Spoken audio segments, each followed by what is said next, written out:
you. See you one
Good evening.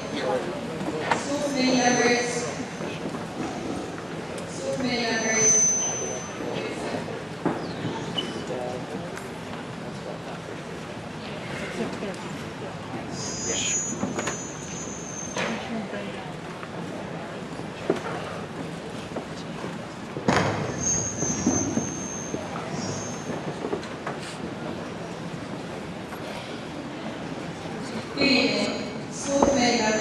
Dr. Rushak, Reverend clergy, administration, faculty, honored guests, family, friends, and fellow classmates.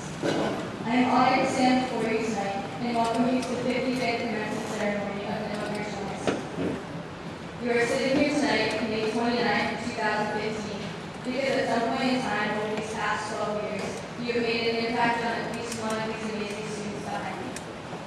Throughout all of our decisions, accomplishments, mistakes, and hardships, you have been there to guide us, help us celebrate, or help us get back on our feet. And for your patience and love, we are forever grateful. We are an interesting class, talented and unique. We are scholars, athletes, singers, dancers, musicians, actors, artists, and innovators. Within our members lies college-bound athletes, regional and state champions, best in show artists, a member of the Boston Choir, a junior Olympian, a member of the Boston Ballet, national merit semifinalists, a member of the women's national soccer team, world travelers, and individuals full of hope, promise, and more. Our accomplishments have shaped who we are, and hopefully we will remain in the journey of our future. In these last few weeks, and in some cases years, we have definitely said our fair share of hellos and goodbyes. Going back to 2011, let us remember that the class of 2015 was the largest to graduate from Misco Hill with 259 students. However, we experienced an immediate loss when fellow students decided to attend other high schools. Friendships ended, busy schedules reshaped our middle school dynamic, and for the first time, we began to grow apart. As freshmen, we immediately experienced finality. The hardships of life brought our entire school together with the passing of Nipmuc student Jack Street, and soon after, the passing of Nipmuc alumni Christopher DiLorenzo. Sadness continued in our junior year when we were impacted by the Boston Marathon bombing. Yet another tragedy that, although we understood loss, proved to bring us more hellos and brought us closer together as a community. We did not know then, and perhaps we are just realizing tonight, that there are many things in life we have no control over. Yet, through these losses, the importance of friendship and family did not materialize for me until this past year when my grandmother passed away, and later my mom lost her best friend to cancer. Personally, I am fortunate when I say that I have not experienced many losses, but these two losses opened my eyes. In sadness, I have learned to be thankful for every minute I have with the people I love. Tonight, I want all of you to know how much I appreciate the random phone calls I receive from friends, the never-ending stories grandparents live to tell, and importantly, the friendships we have built over the past 12 years. Indeed, trust me when I say that I have seen plenty of drama and lived through numbers of arguments. But tonight, I reason we disagreed so often because we love each other. Having someone to cherish is a privilege that we sometimes do not fully comprehend. But fellow classmates, tonight I hope that when you look around, you see that these 170 students are your friends. Some are best friends. Keep them in your heart forever. I know that I'm extremely thankful for knowing all of you, and I'm excited for what your future has to hold. With that, I do not want tonight to be yet another goodbye. Even though we are expecting the usual have a good summer that filled our 8th grade yearbooks, rather tonight, it should be have a great start. I'll see you when you come back, which I know we all will do, because together we have built a special life here at Nipmuc.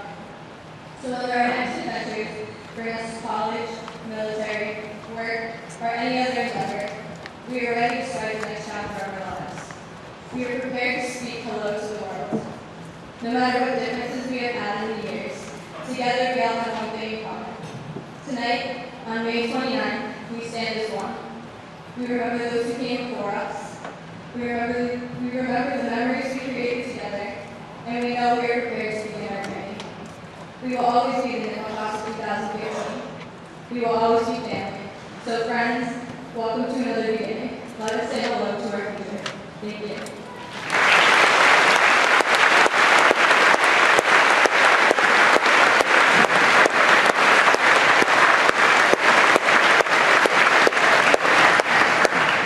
It is now my pleasure to introduce our principal, Mr. John Clemens.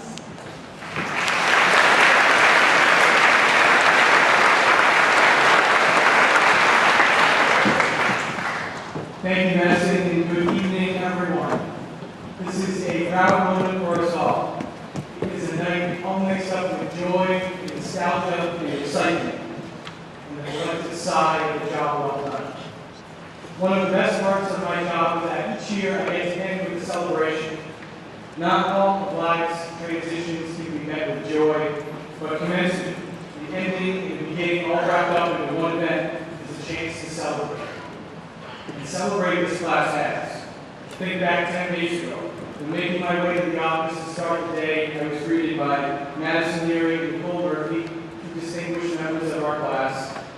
They had a serious question to ask me when they came to the office, but I couldn't get past the grass skirts, the flower necklaces, and the Hawaiian shirts that they had on. A moment later, they were escorting me out to the parking lot where our seniors had organized a Hawaiian luau to celebrate their last week of school. There were Hawaiian shirts, music, a tiki bar, orange juice only, chocolate chip pancakes, even Jared Griswold cooking bacon.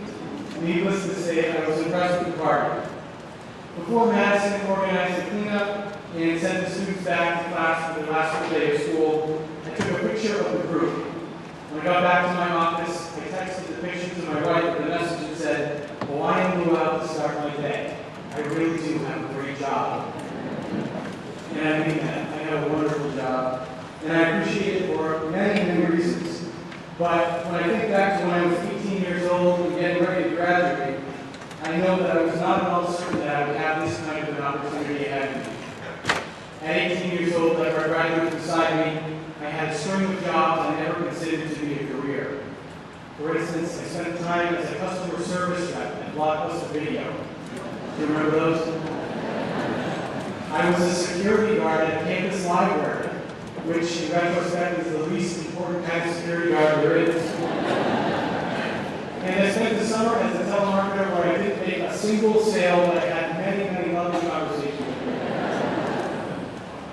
And so I think back to that 18-year-old me, just after graduating high school, and I wondered how my parents viewed me at the time. Unfortunately, I have both my parents here this evening. My dad, Mike, has been an English teacher for 43 years here at Nipmuc Regional.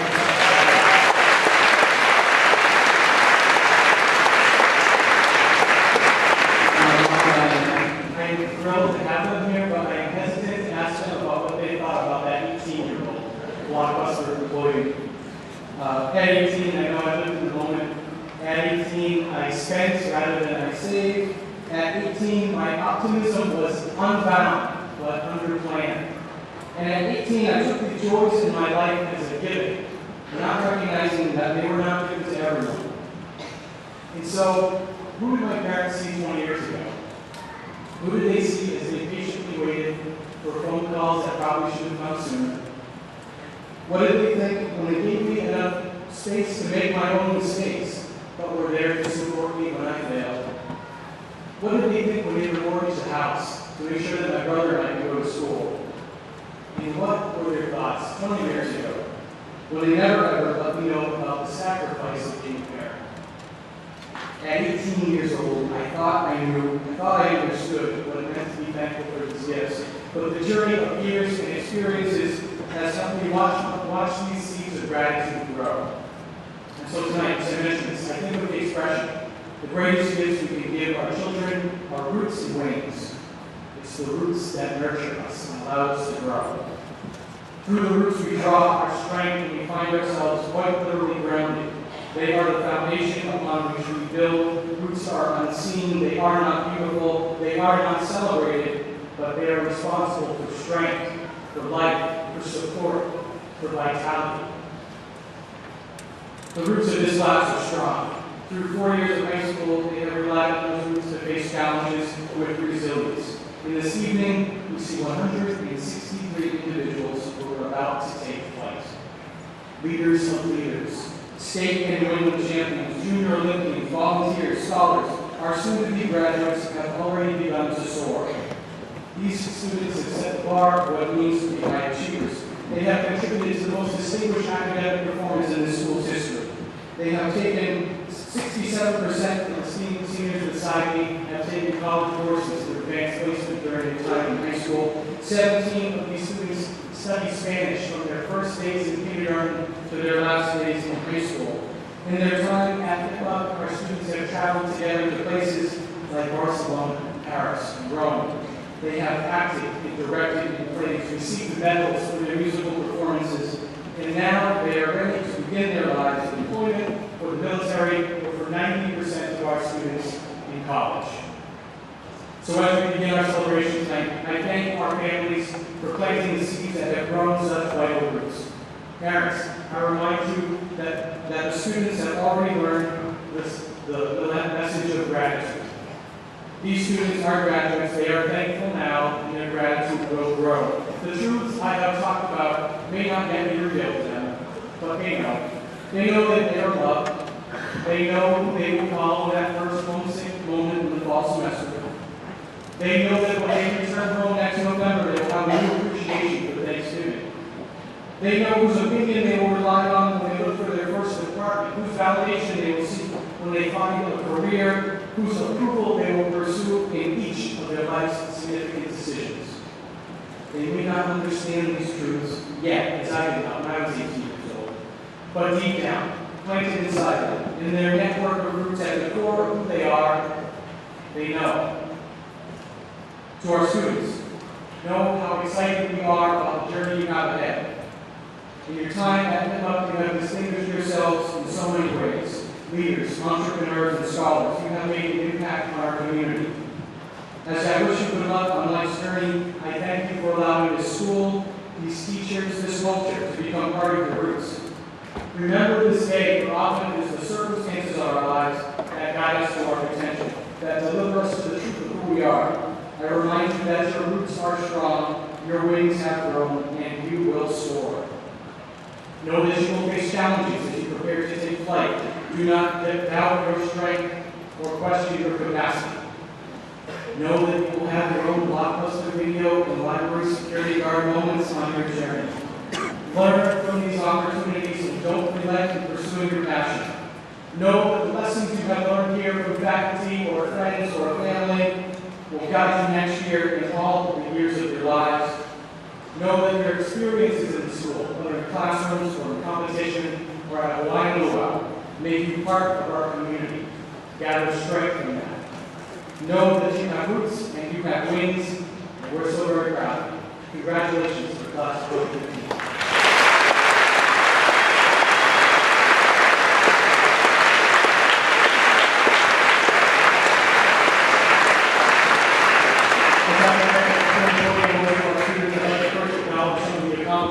That we recognize over the course of the past few days.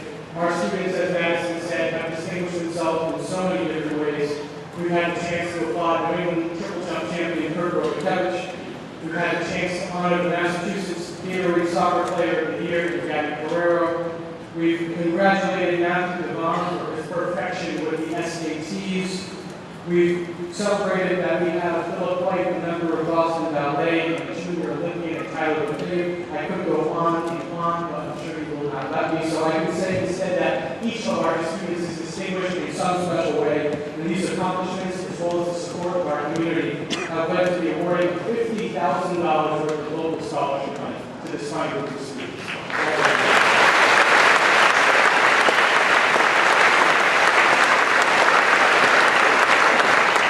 Additionally, this is a group of students that has been accepted to 155 colleges and earned $2.6 million worth of collegiate scholarships. As we proceed, I'd like to make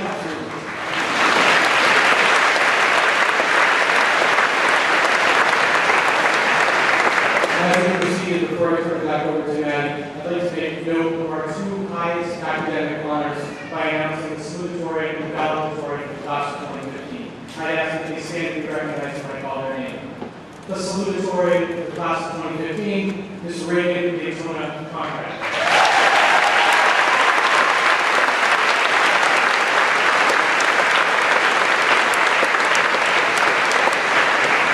And ladies and gentlemen, the valedictory of 2015, Ms. Melissa Ann Winofsky.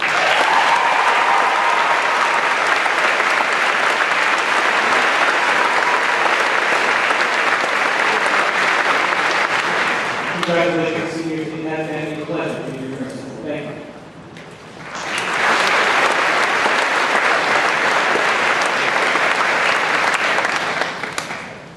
Will you please welcome our high school chorus performing Bridge Over Troubled Water.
It is my privilege to introduce my classmate, Elena Morgan.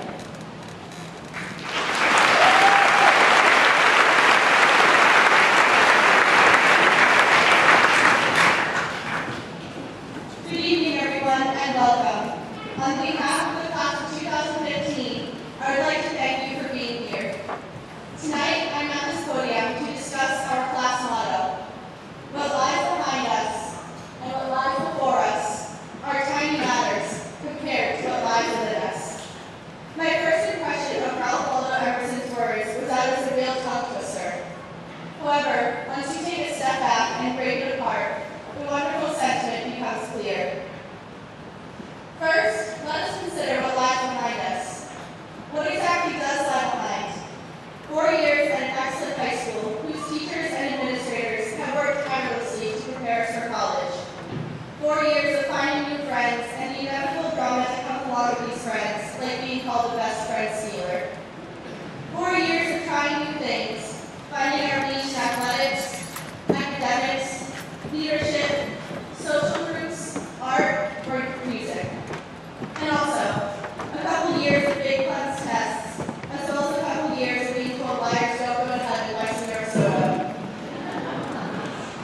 What lies behind us was pretty important. We should know because we've been told that what lies behind us was the most instrumental period in our lives. It prepared us for college, the world, and our future. And I'll suggest that it has been important in even more ways, because what lies behind us has helped us find more about ourselves and develop sturdy characteristics. But now we're told that, as much as high school has been built up to be, it's nothing compared to what lies within us. Then, what lies before us? For some, college, for some, the military, for some, the workforce, and for some, a gap year. The possibilities are vast. Personally, I have high expectations for what lies ahead of me. I cannot wait to have an amazing 4 years of college, meet new people, and experience new freedom. Hopefully, I will find a job that will take me across the globe. Hopefully, I will be able to make a difference in anyone's life, preferably the lives of many. And tonight, I hopefully wish the same for everyone on this stage, to share a goal, a dream, a reality for the future. But irony strikes again. We've been told that the past 4 extremely important years have just been a build-up to the next even more important years. The discussion of college has given us, or at least me, sleepless nights and hours of stress, because its importance is all anyone talks about. But all the endless possibilities the future holds are nothing compared to what lies within us. Indeed, what lies behind us and before us are no tiny matters, but they are small when they are compared to what lies within us. The ability to know the name of everyone in our grade is a privilege that is remarkable. Too often it is taken for granted. Because the lives within us are hearts and souls created in different clubs and talents shaped on different fields.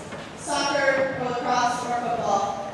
The impact team, our student council that always puts together a memorable fast, or, which I feel a special connection with, drama and music. Go recycling.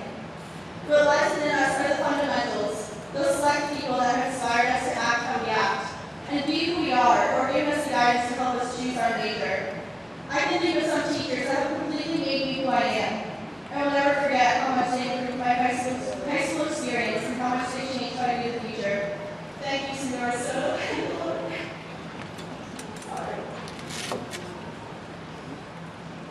And for those of us who still have no idea what path they will follow in the future, relax. That's okay too. Because in this moment, it's okay not to fret about the future, even though that may seem impossible. What you learned at Nipmuc will make all the difference. Even though our class has great memories that united us as one, Emerson's words inspire us tonight to consider separate thoughts as well. His words will guide us through life as they cause us to make thoughtful choices. Yes, what lies within us is more important than the past of the future, because what lies within us will shape our hope and our future. Past events and future plans collide tonight. This collision has made us who we are. I would be a completely different person if I didn't have my mom and dad, my 2 older brothers, 16 cousins, 14 aunts and uncles, and all 4 of my grandparents by my side for my past 18 years. I would be the same if I didn't have a huge Italian and Polish background. I mean, who wouldn't change after experiencing homemade Italian pasta or a plate full of pierogi? Yes, I expect that I won't be the same after spending 4 years at Providence College and after getting to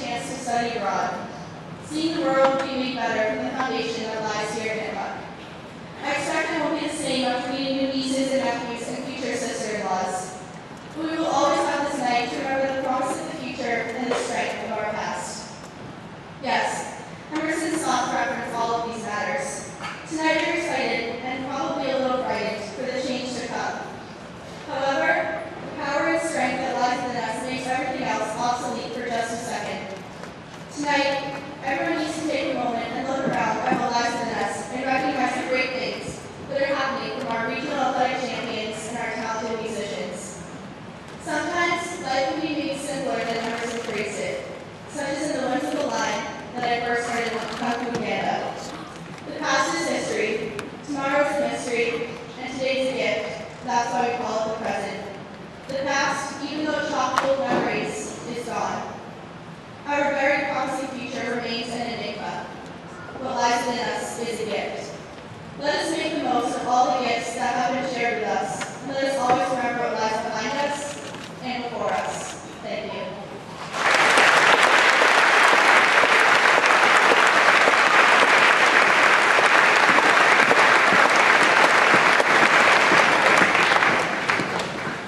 Please welcome Kyle Kazorian performing The Time of Our Lives.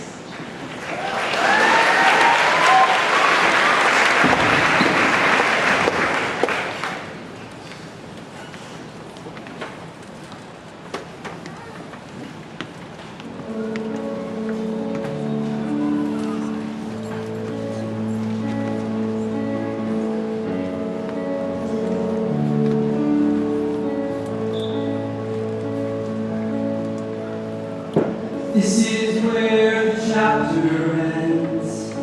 A new one now begins. Time has come for letting go.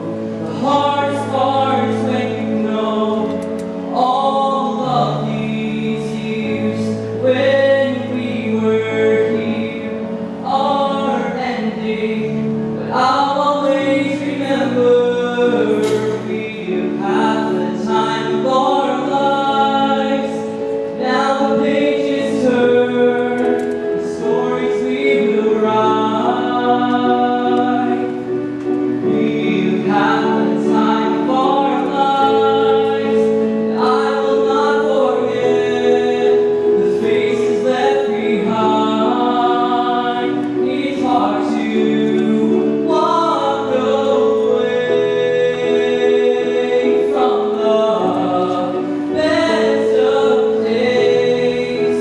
If it has to end, let you have been my friend in the time of our life.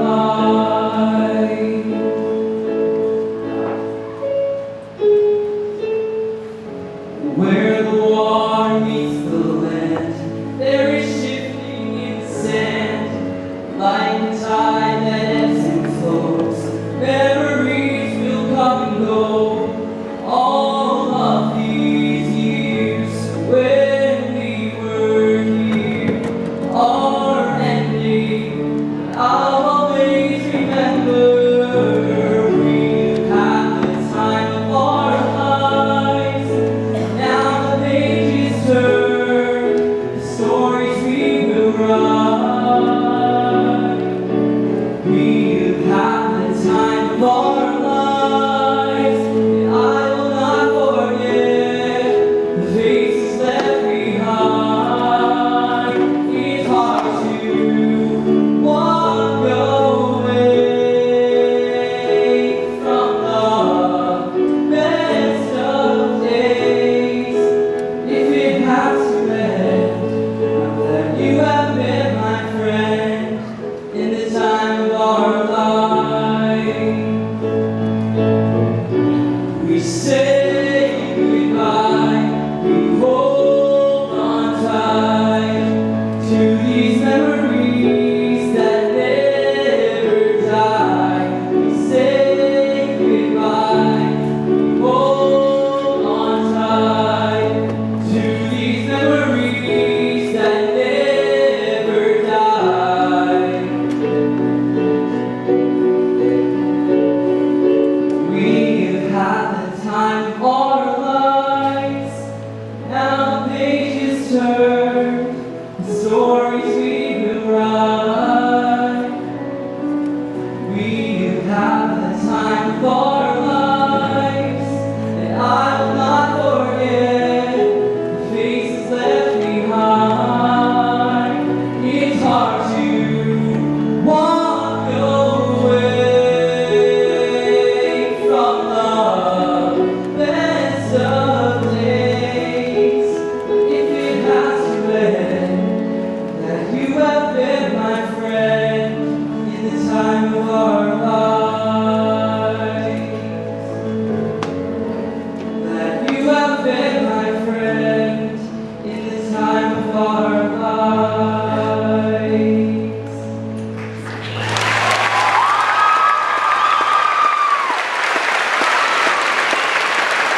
275 days. It's weird how looking forward, time seems to stretch on forever. Like many of my classmates, I began counting days until the closest vacation, inching closer and closer every day until 29. When I went on Twitter, all of the members of last year's graduating class kept saying, enjoy your senior year, it'll be over before you know it, but I just kept one of those off. Each day seemed long, and every day I had to endure an academic class long block and know that I had to wait until third lunch to eat. I think part of me died. But looking back, they were right. Things here truly went backward. Our class, the class of 2015, has gone through a lot these past 18 years. We are old enough to remember coming downstairs when we were listening to one and asking our parents why the two towers were all in the room. We are old enough to know how to rewind a VHS tape, and are old enough to recall why we liked to like Cyrus and Lizzie Lohan, and aren't told by our parents why we should never listen to music. We are old enough that we were there for the prime time of using Canada, nice ways and Facebook, and we were the last class to get a genuine back to Miss O'Shea, directed at us by the entire school. We were the last class to get to buy coffee, which were really soft, and we received no one drinking coffee every single day. And we were old enough that we did not have smartphones in middle school, and as a result, can sometimes go to a party and keep our phone in our pocket and be entertained by our friends. Yet, we are young enough to know that the Red Sox were never bad, and that the most beautiful man in this world is in fact Tom Brady.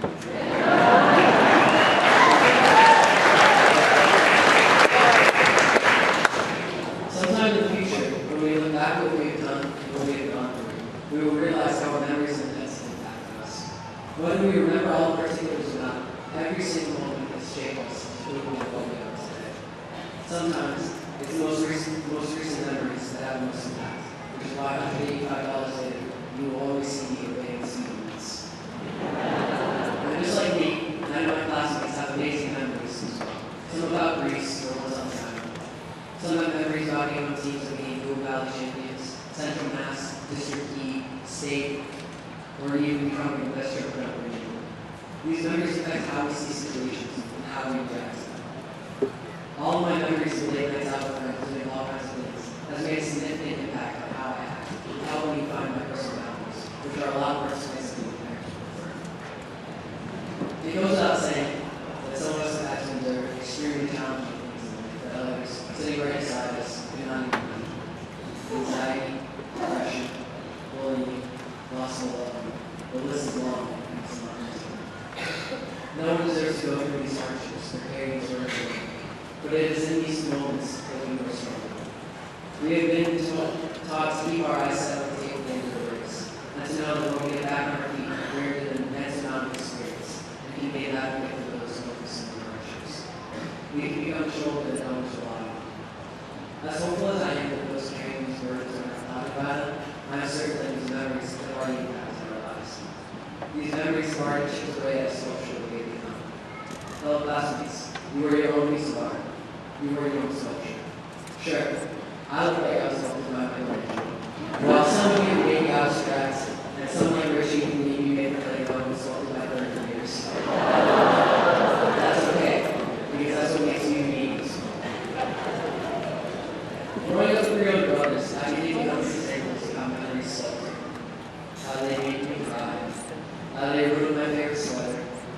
And made me mature a lot faster than I should have. But instead, picture this fellow classmates.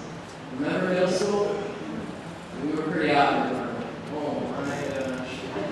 Remember races? That weird haircut with pants that got zipped into shorts? Remember those lip-ups we had to make? Well, look at us now. For the most part, we are the most normal people with this really cool looking world. We have learned to become less awkward with people, by looking back and cringing on what we had previously done in situations and situations. All of these small chips in our sculpture are becoming great things that will happen in the future. Our sculptures are slowly becoming that much more detailed. I used to bum myself out when these people said that we were born too late to do something in our hands. We were born too early to explore space. But the longer I think about it, the happier I am that we're living now. Our class will make the difference with what we will be the makers of mass-produced self-driving cars, and some of us will be lucky enough to be paid or We will discover new technologies and ethical ideas, and when people hundreds of years from now look back and say, oh, that was the generation that solved the war. No, that was the generation that realized how stupid it was to get angry at something for loving the development around some agenda. If we play our cards right, we won't do something.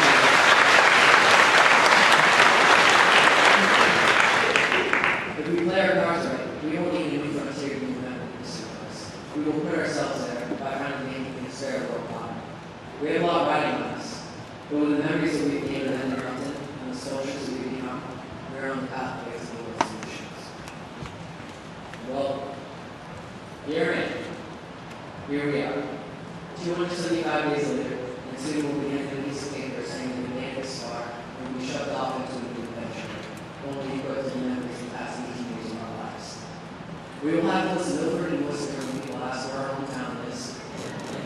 We'll ask them to swamp as an object and notice whether it's funny.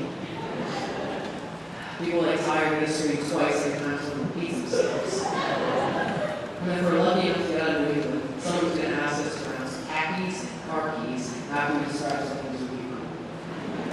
But that's totally okay. Because when you look back at the classmates and you sculpture of memories, do not look at it as a diary, but instead as a rule book on how you want to live your life. If something's ever made you happy, spread that happiness. If something's ever made you upset, make sure you put a great one so that no one has to feel that pain. I cannot promise you the next 4 years of our lives are better than the ones spent here, but I can promise you that they'll be a good thing. Looking back at my memories since freshman year, if I could change one thing, it would be to say yes tomorrow, so that I can get that many more missions in this lunch. So go out, say yes, get those chicks. With the 18 years of memories that you have, when introducing yourself to the audience, you come to go up about who you are. These are who you are for a reason. There's no need to change. Thank you, class of 2015. Every single one of you for making me the best soldier that I can be.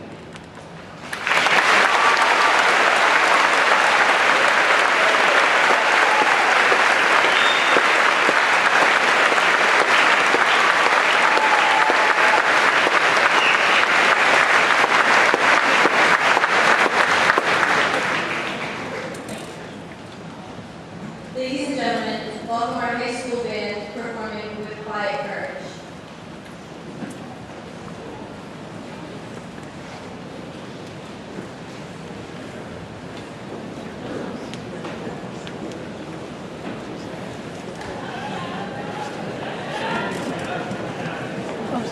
You don't mind when you see them just going to stand here and going in your way when just moving over and filming. Thank you very much.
Please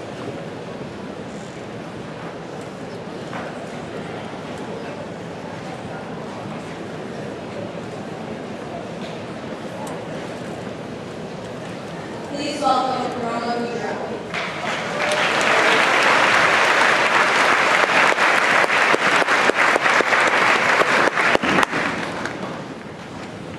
Good evening. I am no stranger to goodbyes, as I have lived in several places throughout my childhood. I was born in India, but moved to the United States when I was a year old. For many years, we lived in Westboro until we moved to Upton in 2005. During each of these moves, I remember I had to say goodbye. Goodbye to the people and goodbye to the places that I loved. Tonight, I stand here, ready to say, perhaps, the biggest goodbye I have ever had to face. This celebration is bittersweet, for although excitement for the future is ripe, goodbyes are never easy, and parting is always hard. In a way, we can metaphorically compare ourselves to a tree as we are rooted together. For many of us, these roots are tendril and deep-reaching to elementary school. For others, these roots are more grass-like, having developed in middle or high school. Regardless of where we attach ourselves, our times together at Nipmuc resonate with the togetherness of our roots. Like the tree's trunk, we have grown together. Throughout the years, we have matured and blossomed as we found one another. Tonight represents our final stage in comparison to our metaphor.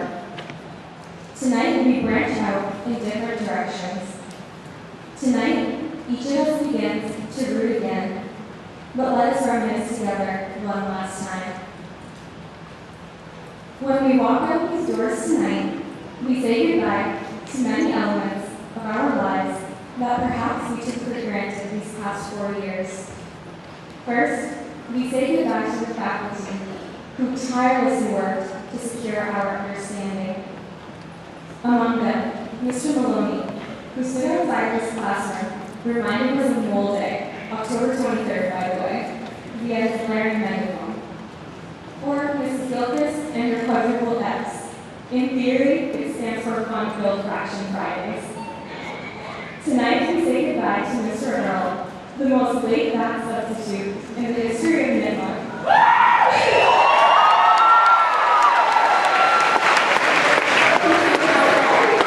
Exactly what we needed him. Second, tonight we bid farewell to our peers, the people with whom we shared not only our awkward and cringe-worthy middle school years, but also our fondest memories. And so, we bid farewell to Robert and his uncanny announcements. He always found a creative way to remind us of Cookie Friday. We bid farewell to our girls soccer team, who won us the state championship this season. We bid farewell to Jack, the singular reason why our class won every potty contest at best. We bid farewell to Melissa, whose head we sometimes caught slowly dropping onto a pile of binders on her desk. Also, tonight we part not only with people, but also with places, spots where we make the memories we cherish.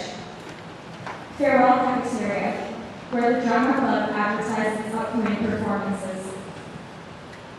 Goodbye athletic fields, where teamwork thrived and wins and losses were sustained. Farewell auditorium, where the assemblies were always conveniently held during the block of an exam we were not quite prepared for. Yes, tonight we move away from the attributes of our Nipmuc, our tree of life.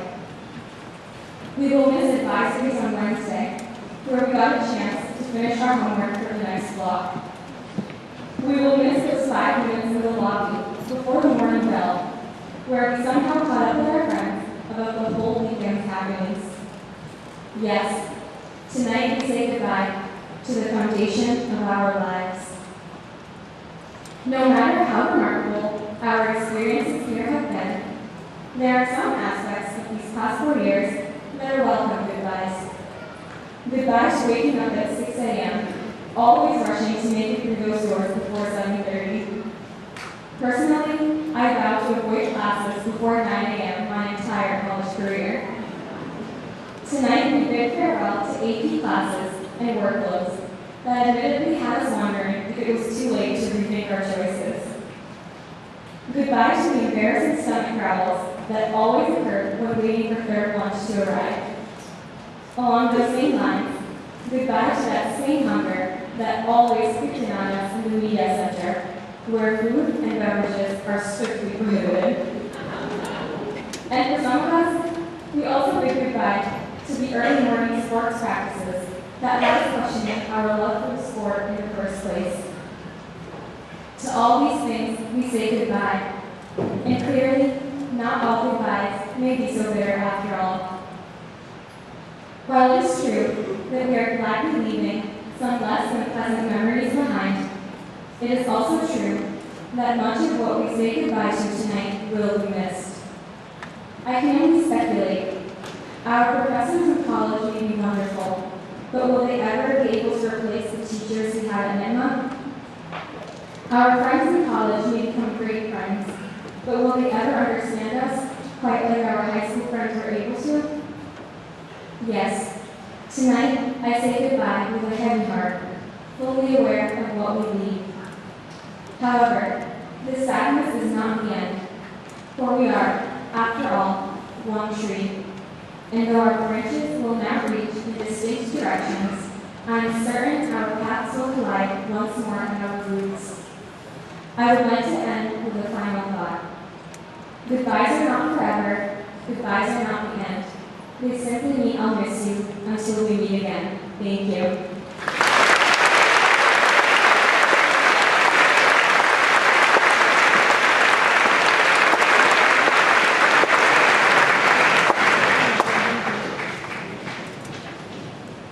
It is indeed my honor to welcome to the podium our Superintendent of Schools, Dr. Joseph.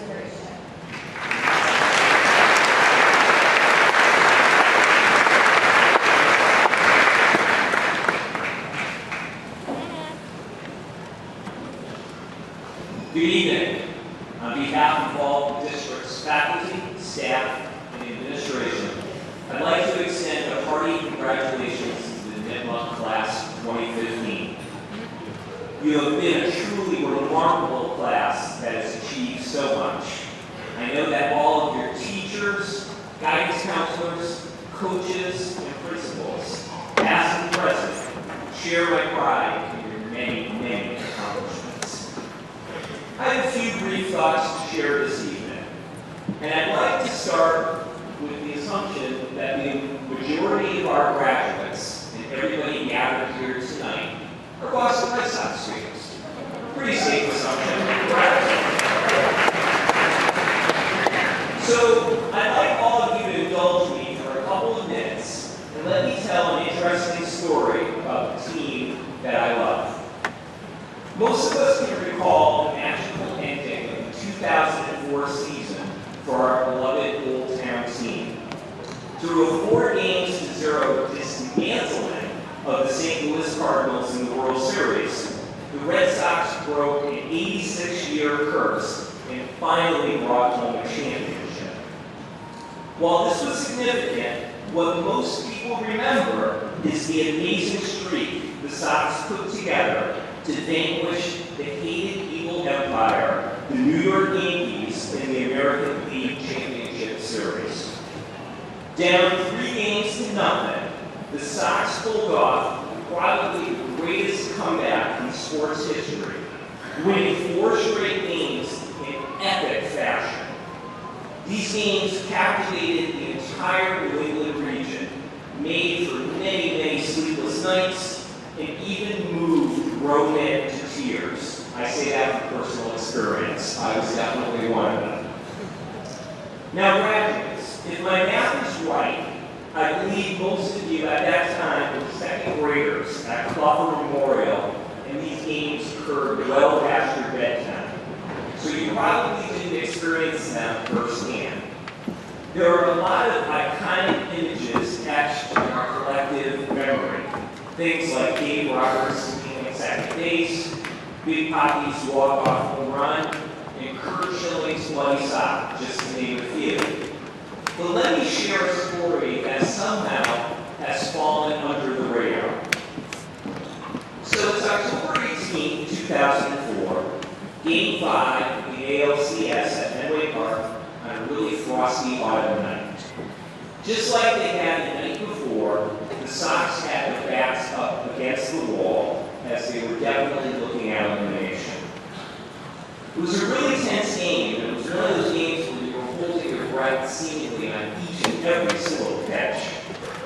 Unfortunately, the Yankees had the game at hand, particularly after scoring 3 runs from a base-clearing double by Derek Jeter in the 6th inning to forge a 4-2 lead.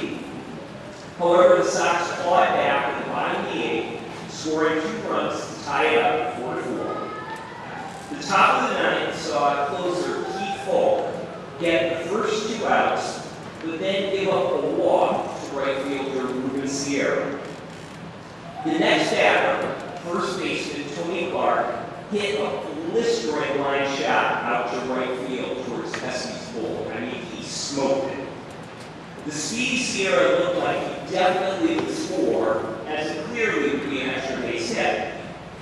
However, the ball took a freakish bounce on the dirt hornet trap. It ricocheted to the top of the right field wall, grazed the corner of it, and by eyewitnesses' accounts, it skimmed over the wall by like a margin of a quarter of an inch.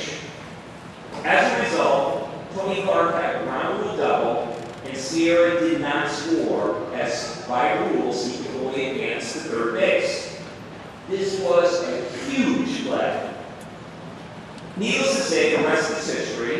Folk got out at the end. The game goes 5 more painstaking innings, and in the bottom of the 14th, David Ortiz wins the game with a walk-off single. Yes! So why do I like telling this story of this now kind of obscure play? I believe that this play is a simple metaphor for life. More often than not, life is a game of inches. It's the little things that make or break us. Some of them, say like how ball bounces, are well beyond our control. But the majority of them are determined by our personal traits, habits of mind, and actions. History is filled with stories of great success being achieved because of the little things in life. I'm sure you've all heard the story of the persistence of Thomas Alva Edison in his attempt to develop the first incandescent light bulb. According to his museum, Edison tested 2,774 prototypes in a span of 3 years before successfully developing a filament lamp in 1881. Simply stated, Edison hung tough and saw his goal to fruition. Then there's the story of how powerful relationships are, in the famous friendship between Franklin Roosevelt and Winston Churchill. During the war years of 1939 to 1945, the 2 men exchanged over 1,700 letters and telegrams. Think about that, 1,700. I know that's how many texts the average student here sends in a day, but that's a lot.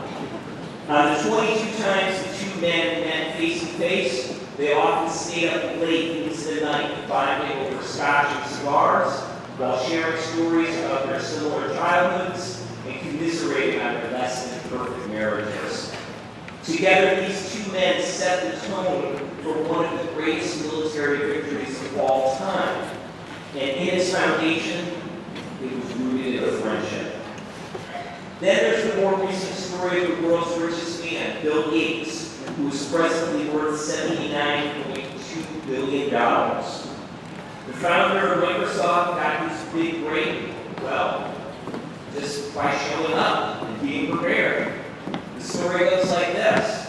Back in 1980, Gates got the opportunity to fledgling PC operating system, a system known as MS-DOS, to IBM executives.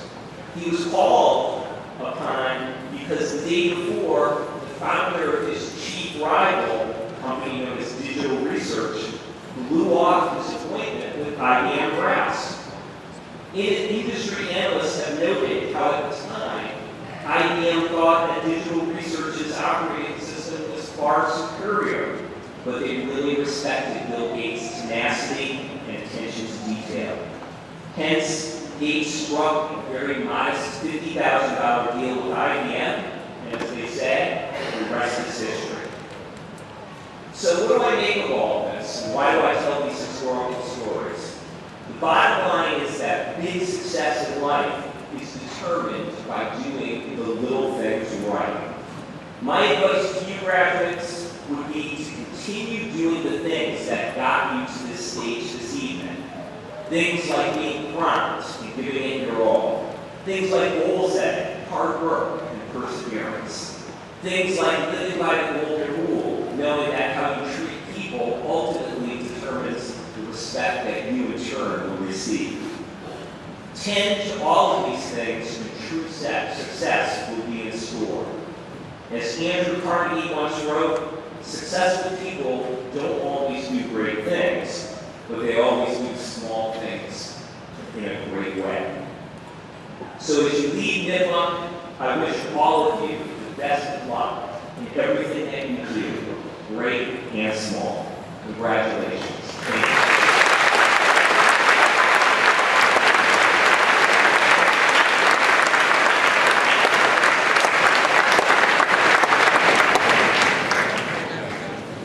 I'd like to invite to the stage two best advisors, Mrs. Trisha Maloney and Anna Soto, along with Superintendent of Schools, Dr. Joseph Murray-Scheck, School Committee Chair, Mr. Philip Mizuber, and Principal Joe Clemens.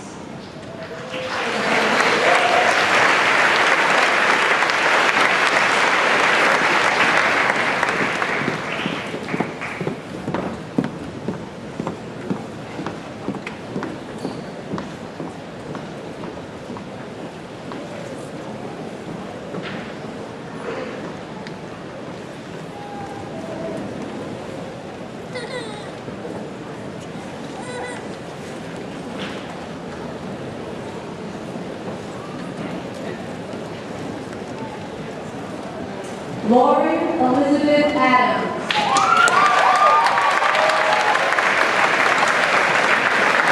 Emily Rachel Adro.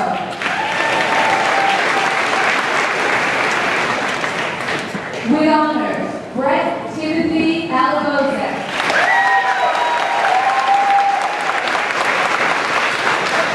Emily Anna Ambrosino.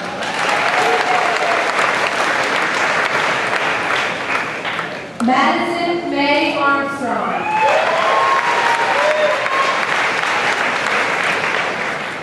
Sarwa Sivan Jabara Latif. With honors, Lindsay Michelle Bailey. With honors, Atea Joseph Bayi.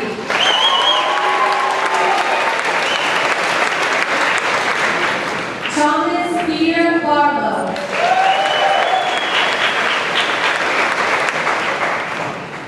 Eloise Sarah Bainham.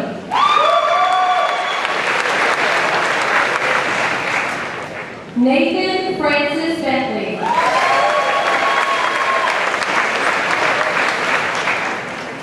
With honors, William Joseph Berner.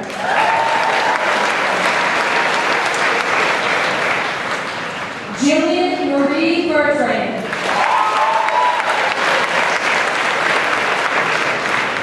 Kimberly Alicia Bohan.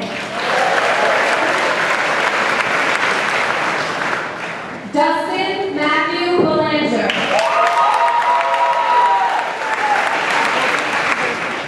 Lauren Patricia Brady.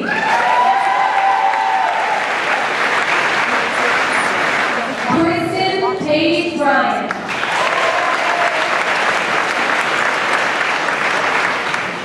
Timothy Patrick Bryan.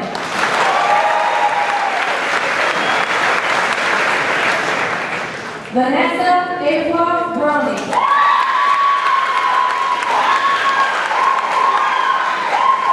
Samantha Marie Brower.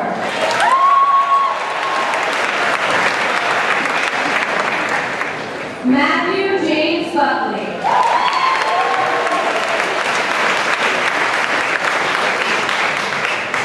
With honors, Daniel Alejandro Burke Perez.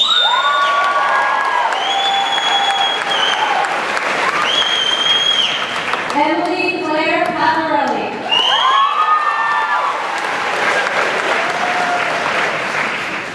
Lauren Rebecca Campbell.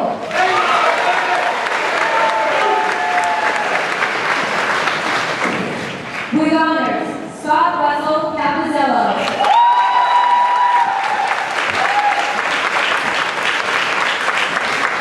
Patrick John Perry.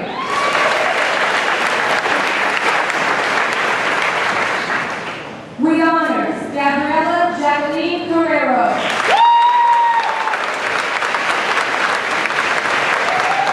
With honors, Shireen Zakia Shalak.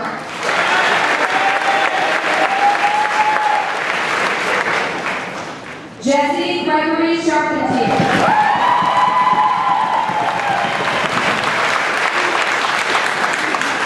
Charles George Ciantra.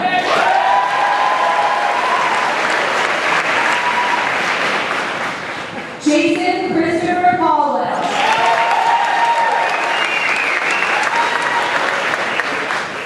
Lauren Elizabeth Comfort.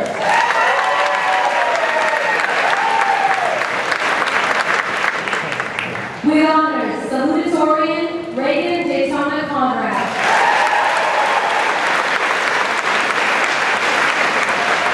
Catherine Mary Cook.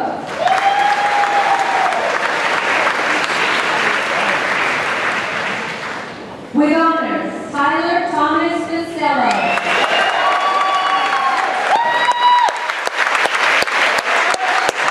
Dylan Francis Boyle.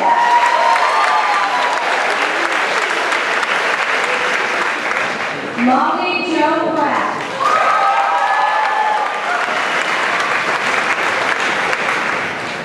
Carly Jean Daniels.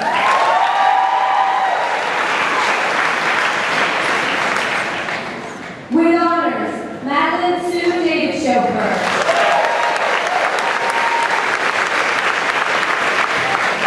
Jamie K. Delaker.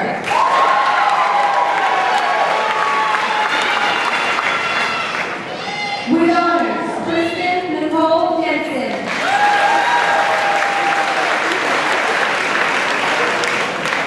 With honors, Matthew Jenkins Devon.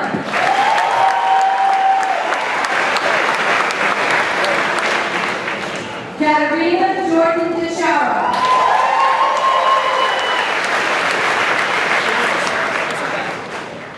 Abigail Elizabeth D. Colella.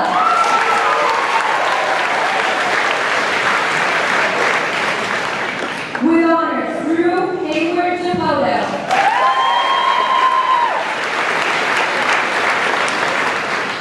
Ashley Elizabeth Dodd.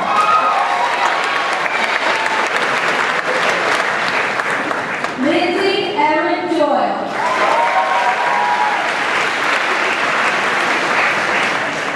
Marky Earl.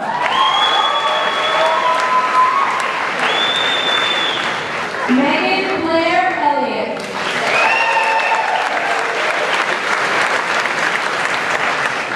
Ryan Patrick Elliott.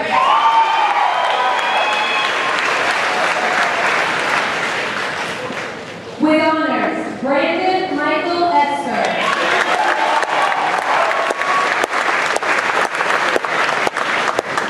With honors, Stephanie Michelle Esker.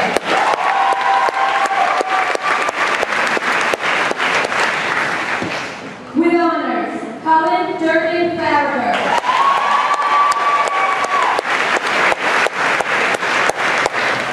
Nadia Victoria Fayad.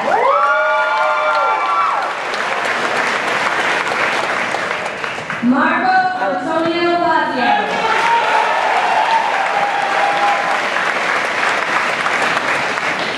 Jenna Reed Fitzgerald.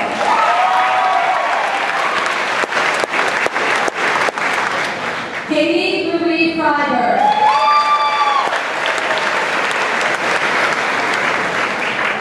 Erin Lynn Gagnon.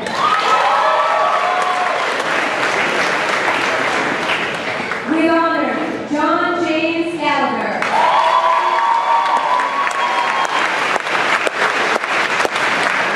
We honor Elizabeth Mary Gilchrist.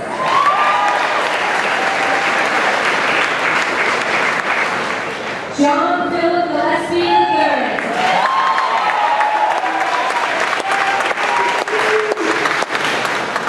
Lillian Frederica Gillette.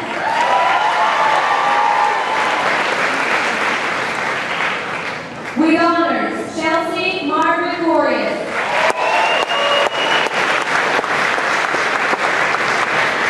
Molly Christine Gould.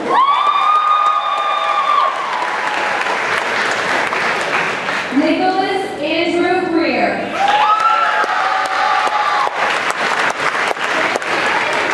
Jared Charles Griswold.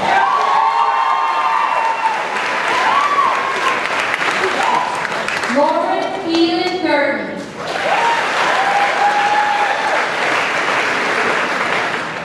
Justin Thomas Hackinson.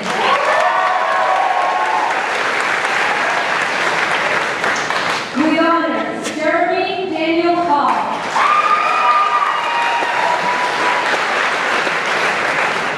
Stephanie Jean Halson.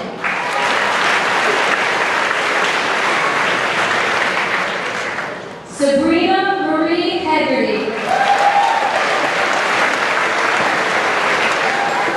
With honors, Robert John Herendine.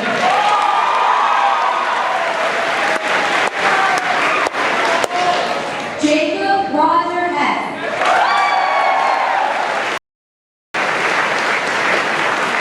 With honors, Catherine Alice Hill. Christopher Robert Howard.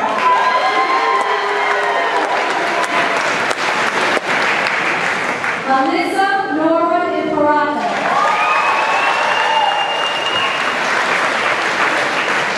Thomas Everett Jakes.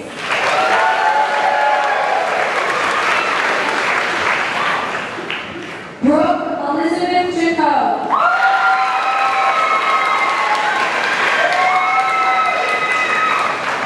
Kyle Clifford Jankowski.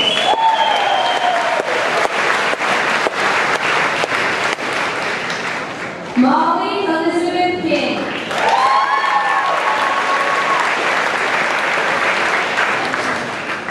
Stephen Ryan Knight.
Nicole Renee McGrath.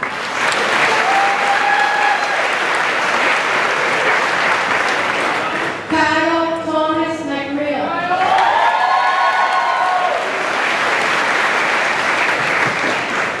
Chelsea Renee Melanson.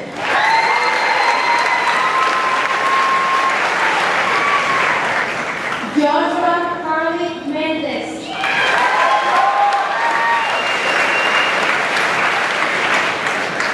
Emily Margaret Mercier.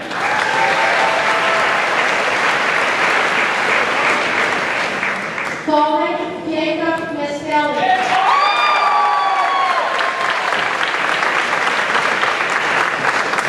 Dominic Christopher Mestelli.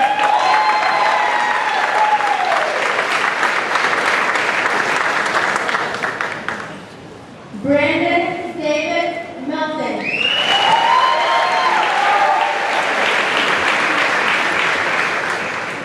Bryn Emily Mitchell.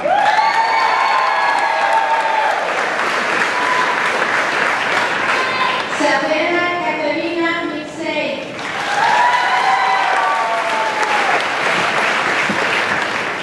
Autumn Ren Maurice.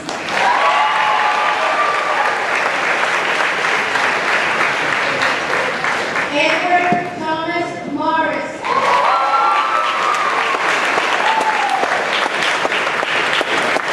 Rico Daniels Moss. With honors, Ian Lawrence Murphy.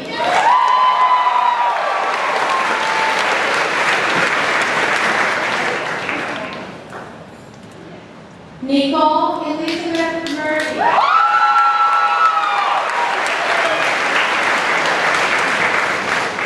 Hannah Elise Nielsen.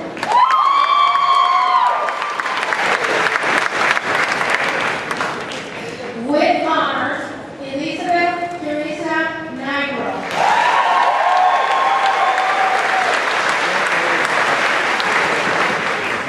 Rachel Len Noel.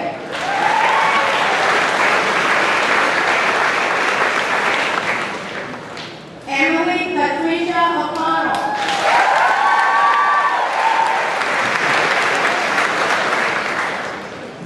With honors, Owen James O'Connell.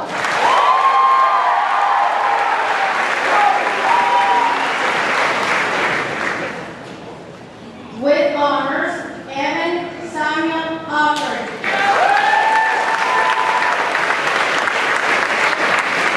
Emily Mary Kane.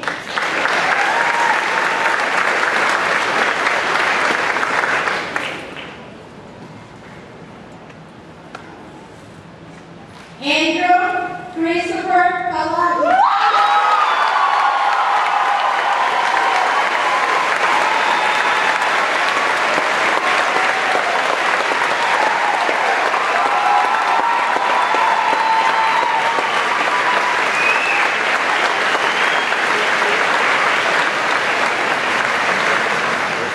With honors, Jay Parrot Patel.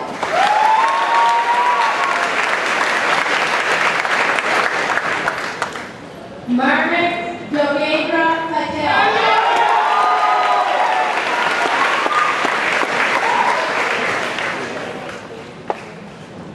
With honors, Julia Vladimirovna Halichenko.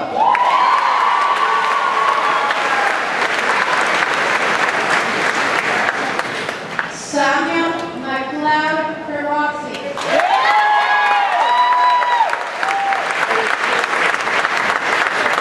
With honors, Devin Alexander Cole.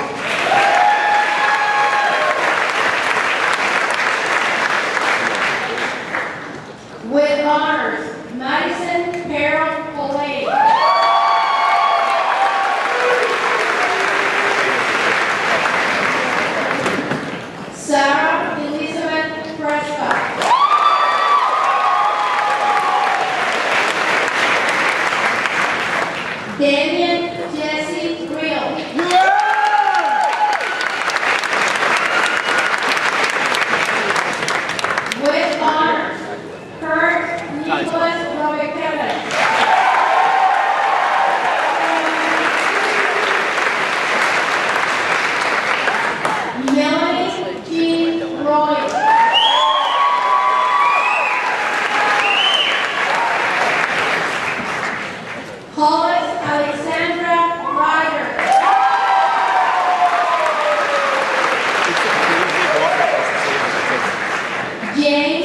Brandon Ryder.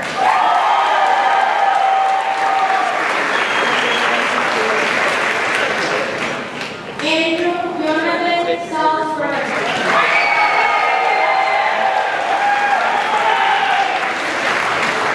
With honors, Emily Karin Santos.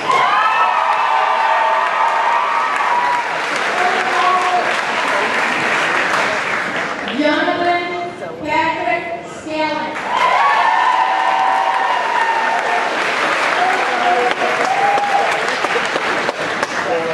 Richard Michael Jaworski.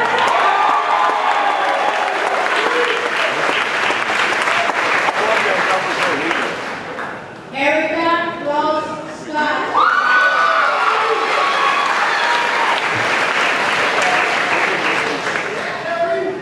With honors, Julia Madeline Sharp.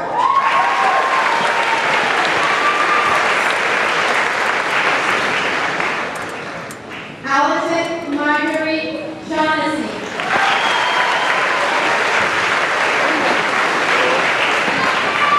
Kelsey Catherine Snook.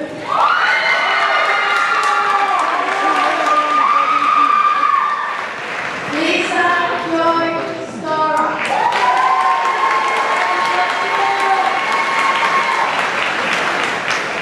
Albert Henry Stepanek.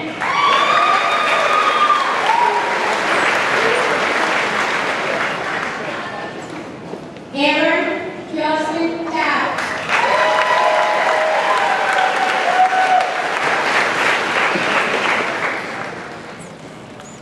With honors, Elias James Tamani.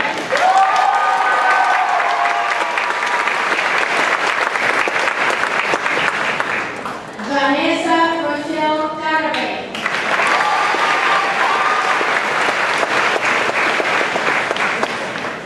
Sarah Elizabeth Tierney.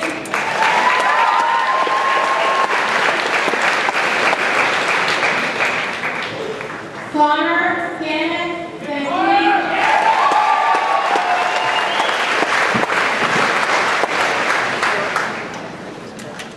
Jillian Nicole Wheeler.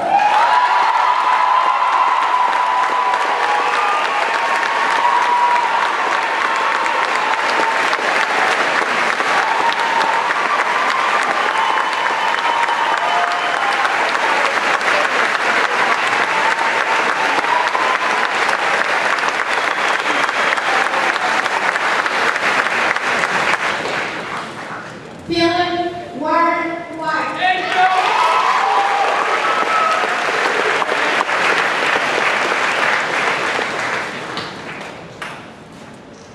Ashley Noel Whitmore.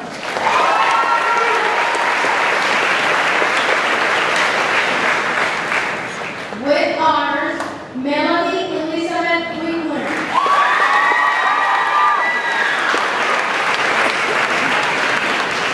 Tyler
Ladies and gentlemen, I give you the Nipmuc class of